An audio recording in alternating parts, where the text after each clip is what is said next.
सरकारमध्ये प्रतिनिधी या नात्याने महिलांच्या सक्षमीकरणावर जास्त भर देण्याचा प्रयत्न केला आणि त्याच्यातनंच लाडकी बहीण योजना पुढे आली, त्याच्यातनंच इतर काही योजना पुढे त्या ठिकाणी आणल्या आणि त्याच्यातून एक चांगलं समाजामध्ये वातावरण तयार झालं. डिसेंबरचे पैसे पण मला वाटतं ह्याच महिन्यात सगळ्यांना मिळाले असतील. थोडा उशीर झाला, आचारसंहितेच्या काळामध्ये आम्हाला काही मर्यादा आलेल्या होत्या, परंतु डिसेंबरचे पण रक्कम माझ्या मायमाऊलींच्या डीबीटीला गेली असेल. आता जानेवारीपासून बाकीच्याही रकमा या वेळच्या वेळेला देण्याच्या बद्दलची जबाबदारी सुदैवाने राज्याचे मुख्यमंत्री देवेंद्र फडणवीस आणि या एकनाथराव शिंदे सगळ्यांनी माझ्यावरच टाकलेली. कारण अर्थ विभाग महिला बाल विकासला निधी देतो, मग महिला बाल विकास आमच्या महिलांच्या पर्यंत त्या रकमा पोहोचवतो. समाजात सध्या एक वेगळ्या प्रकारची चर्चा चालू आहे. काही जण या योजना बंदच करणार, त्याच्यात काहीतरी आता वेगळंच करणार. मी माझ्या मायमाऊलींना सांगतो, ही योजना गरिबांच्या करता, ज्यांचं उत्पन्न महिन्याचं 20,000 रुपयाच्या आत आहे, साधारण 2.5 लाख रुपये वर्षाला उत्पन्न 2.5 लाखाच्या आत आहे, त्यांच्या महिलांच्या करताय. आता ज्या महिलांच्या घरी गाड्या घोड्या असतील, म्हणजे 4 चाकी वाहन, त्यांना तसं 1,500 रुपये ही गरिबांच्या करता, गरजू महिलांच्या करता. माझ्या भाषेत सांगायचं झालं तर जी आमची खुरपणीला जाती, जी मोलमजुरी करती, जी दिवसभर कुठंतरी भाजी पाठीमध्ये घेऊन विकते आणि मग संध्याकाळी तिची चूल पेटते, किंवा फळं घेते विकते, केळी घेते विकते, किंवा काही जण आमचे झाडू पोतना करतात, धुणं भांडी करतात. काही जण माझ्या महिला एका दिवशी 4-4 घराचा स्वयंपाक, तिथं पोळ्या लाटणं, भाजी 2 करणं, भात व डाळ भात करणं, असं करून त्या पुढे जात असतात. अशा ज्या गरजू महिला आहेत की ज्यांना कुठलाच आधार नाहीये, अशांच्या करता ही योजना आणली. मधल्या काळामध्ये आमच्याकडे वेळ मर्यादित होता आणि त्याच्यामुळं काही विरोधक हे आता बंद करणारे, ह्याचं असं काहीतरी करणारे, काही करणार नाही. मी स्वतः अर्थमंत्री म्हणून तुम्हाला सांगतो, ही योजना तुमची चालू राहणार. तशा प्रकारचा शब्द महायुतीच्या सरकारने निवडणुकीमध्ये दिलेला आहे. त्याच्यामुळं तुम्ही अजिबात काळजी करू नका. त्याबद्दलची विनंती मी माझ्या सगळ्या लाडक्या बहिणींना आणि माझ्या मायमाऊलींना देखील करतो. तर आपण पाहिलेलं असेल, स्वतः उपमुख्यमंत्री अजित पवार यांनी लाडक्या बहिणींसाठी खूप मोठी अशी बातमी दिलेली आहे, महत्त्वाची अशी खुशखबर दिलेली आहे.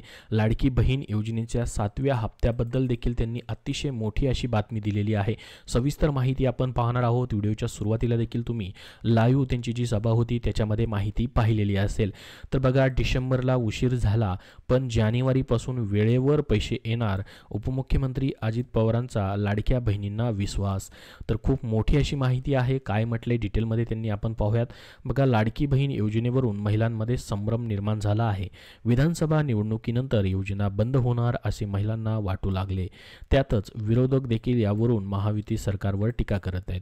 यावर स्वतः उपमुख्यमंत्री अजित पवार यांनी स्पष्टीकरण देत महिलांना विश्वास दिला आहे की लाडकी बहीण योजना सुरूच राहणार, असा शब्द या ठिकाणी स्वतः त्यांनी दिलेला आहे. त्याचसोबत त्यांनी सांगितलं की डिसेंबर महिन्याचा हप्ता तुम्हाला आम्ही आत्ताच टाकलाय, ते आत्ता डीबीटीद्वारे तुमच्या अकाउंटमध्ये पैसे आलेले असतील डिसेंबर महिन्याचे. तर तुमच्या आत्तापर्यंत पैसे आलेले आहेत का? कमेंट बॉक्समध्ये कमेंट करून नक्की सांगा. आलेले असतील तर धन्यवाद म्हणून नक्की पाठवा, जेणेकरून सर्वांना ही महत्त्वाची माहिती समजून जाईल. तुमचे पैसे आलेले नसतील तर पुढच्या हप्त्यासोबत देखील तुमचे पैसे येऊ शकतात. तुमचे काही तांत्रिक कारण असेल, जसं की डीबीटी लिंक नसेल किंवा या ठिकाणी तुमचा फॉर्म अप्रूव्ह आहे, आधार कार्ड वगैरे लिंक नाही, डीबीटी लिंक नाही, तर तुमचं ते करून घ्यायचं आहे सर्व तांत्रिक प्रक्रिया, तर 100% तुम्हाला पुढच्या हप्त्यासोबत पैसे येऊ शकतात. कारण की 6व्या हप्त्यासोबत जवळपास 12 लाख लाडक्या बहिणींचं जे डीबीटी करायचं राहिलं होतं त्यांनी करून घेतल्यानंतर त्यांच्या खात्यामध्ये डायरेक्टली 9,000 रुपये टोटल 6 हप्ते त्यांना सोबतच एकदाच जमा देखील केलेले आहेत. त्याच्यामुळे तुमचे पैसे आलेले नसतील तर तुमचे पैसे देखील भेटून जातील. स्वतः उपमुख्यमंत्र्यांनी या ठिकाणी मोठी माहिती दिली.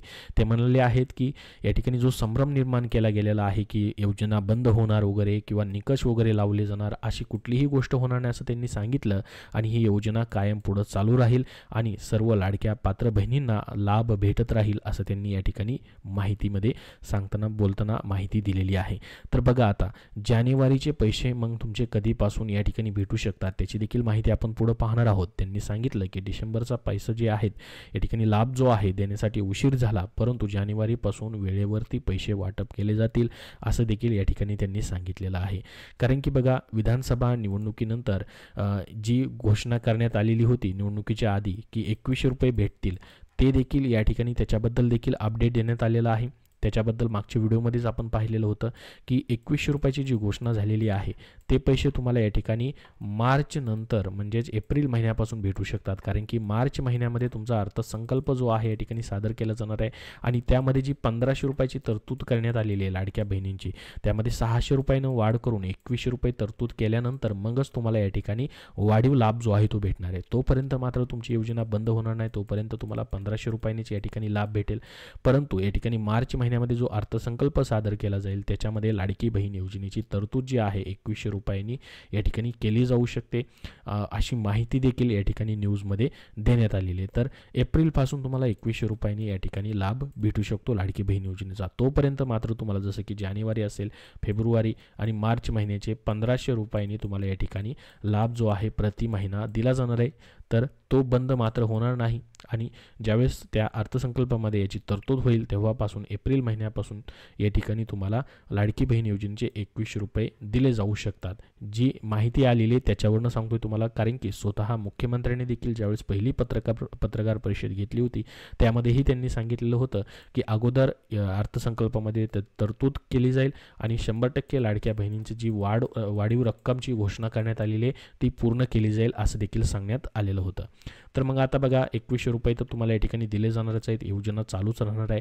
परंतु जो 6वा हप्ता तुम्हाला वाटप झाला आहे त्यानंतरचा जो 7वा हप्ता असणार आहे जो की या ठिकाणी जानेवारी महिन्यामध्येच तुम्हाला 7वा हप्ता या लाडकी बहीण योजनेचा भेटेल, तो नेमका कधीपासून भेटेल त्याच्याबद्दलची देखील माहिती आपण पाहणार आहोत. तर बघा याच्यामध्ये अजून एक महत्त्वाची अपडेट या ठिकाणी दिलेली आहे महिला व बालविकास मंत्र्यांनी. त्याच्यामध्ये त्यांनी सांगितलेले की कुठलीही अर्जाची फेर छाननी केली जाणार नाही. फक्त या ठिकाणी एखाद्या अर्जाची तक्रार आली तर त्यापुरती छाननी होणार आहे आणि कोणाचेही पैसे जे आहेत या ठिकाणी वापस घेतले जाणार नाहीत. ज्या चुकीच्या माहिती या ठिकाणी प्रसारित होत आहेत त्याबद्दल तुम्ही बळी पडू नका अशी नम्र विनंती देखील त्यांनी केलेली होती. हे ट्विट करून देखील माहिती त्यांनी दिलेली होती. आता बघा जो जानेवारीचा हप्ता असणार आहे तो कधीपर्यंत तुमच्या खात्यामध्ये येऊ शकतो, जो की 1500 रुपयाचा असेल, त्याबद्दलची देखील अपडेट आलेली आहे. डिसेंबर महिन्याचे तुम्हाला या ठिकाणी DBTद्वारे पैसे आतापर्यंत वाटप करण्यात आलेले आहेत. बऱ्याच लाडक्या बहिणींचे पैसे रखडलेले होते ते देखील त्यासोबत तुम्हाला दिलेले आहेत. तर आता लाडकी बहीण योजना जी आहे तो 6वा हप्ता जमा झाल्यानंतर तुम्हाला आता 7व्या हप्त्याची प्रतीक्षा लागलेली असेल. त्याच्याबद्दलची बघा या ठिकाणी अपडेट देण्यात आलेली आहे. लाडकी बहीण योजनेत या आठवड्यात 6वा हप्ता म्हणजे मागच्या डिसेंबरच्या शेवटच्या आठवड्यात 6वा हप्ता जमा झाला तर या योजनेत आता जानेवारी महिन्याचा हप्ता लवकरच जमा केला जाणार आहे. लाडकी बहीण योजनेत जानेवारी महिन्याचा हप्ता 2ऱ्या किंवा 3ऱ्या आठवड्यात जमा होऊ शकतो. तर बघा जानेवारी महिन्यामध्ये 2ऱ्या किंवा 3ऱ्या आठवड्यामध्ये पैसे येण्याची शक्यता आहे. कारण की बघा आतापर्यंत लाडकी बहीण योजना जेव्हापासून चालू झाली तेव्हापासून जो लाभ आहे त्या महिन्याचा लाभ जो आहे एकतर महिन्याच्या शेवटी या ठिकाणी तुम्हाला दिला गेलेला आहे म्हणजे शेवटच्या आठवड्यामध्ये किंवा 3ऱ्या आठवड्यामध्ये. तर या ठिकाणी देखील जी न्यूज आली त्याच्यामध्ये त्यांनी सांगितलेलं आहे 2ऱ्या किंवा 3ऱ्या आठवड्यामध्ये तुम्हाला पैसे भेटू शकतात. त्यामुळं महिलांना जानेवारीचा जो 7वा हप्ता आहे तो देखील लवकरच या ठिकाणी भेटणार आहे. आणि स्वतः उपमुख्यमंत्र्यांनी देखील त्यांच्या सभेमध्ये सांगितलेलं आहे की डिसेंबरमध्ये जर उशीर थोडासा झाला पैसे देताना लाभ देताना, परंतु जानेवारीपासून वेळेवरती तुम्हाला या ठिकाणी पैसे भेटून जातील असं देखील त्यांनी सांगितलेलं आहे. कारण की बघा याच महिन्यामध्ये म्हणजे जानेवारीमध्ये संक्रांत देखील आहे, महिलांसाठी अत्यंत महत्त्वाचा असा सण आहे. त्या सणाच्या तोंडावरती देखील या ठिकाणी लवकर लाभ देण्याचा प्रयत्न या ठिकाणी सरकार करू शकतं. म्हणजे 2ऱ्या किंवा 3ऱ्या आठवड्यामध्येच पैसे तुम्हाला या ठिकाणी जानेवारी महिन्याचे भेटू शकतात. तर संपूर्ण माहिती तुम्हाला दिलेली आहे स्वतः उपमुख्यमंत्री अजित पवार यांनी महत्त्वाची माहिती दिली ती म्हणजे योजना बंद होणार नाही, योजना चालूच राहील आणि लवकरात लवकर पुढील हप्ते वेळेवरती वाटप करण्यासाठीचा या ठिकाणी प्रयत्न केला जाईल असं देखील त्यांनी सांगितलेलं आहे. त्याचसोबत योजनाबद्दल या ठिकाणी जी माहिती प्रसारित होते, जो संभ्रम निर्माण झालेला आहे की योजनेचे पैसे भेटणार नाहीत, छाननी केली जाणार वगैरे, असं कुठलीही प्रक्रिया होणार नाही असं त्यांनी सांगितलेलं आहे. जे पात्र लाभार्थी आहेत त्यांचे पैसे या ठिकाणी वेळोवेळी भेटत राहतील, त्यांचा लाभ वेळोवेळी त्यांच्या खात्यामध्ये DBTद्वारे या ठिकाणी ट्रान्सफर केला जाईल अशी माहिती त्यांनी दिलेली आहे. तर संपूर्ण अपडेट तुम्हाला या व्हिडिओमध्ये दिलेला आहे. याच्याबद्दल अजून तुमचे काय प्रश्न असतील तर कमेंट बॉक्समध्ये कमेंट करून नक्की विचारा. हा व्हिडिओ नक्की लाईक करा व चॅनलला पुढील येणाऱ्या सर्व अपडेट पाहण्यासाठी सबस्क्राईब करून ठेवा. हा व्हिडिओ जास्तीत जास्त लाडक्या बहिणींना शेअर करा जेणेकरून त्यांना महत्त्वाची अपडेट समजेल. धन्यवाद.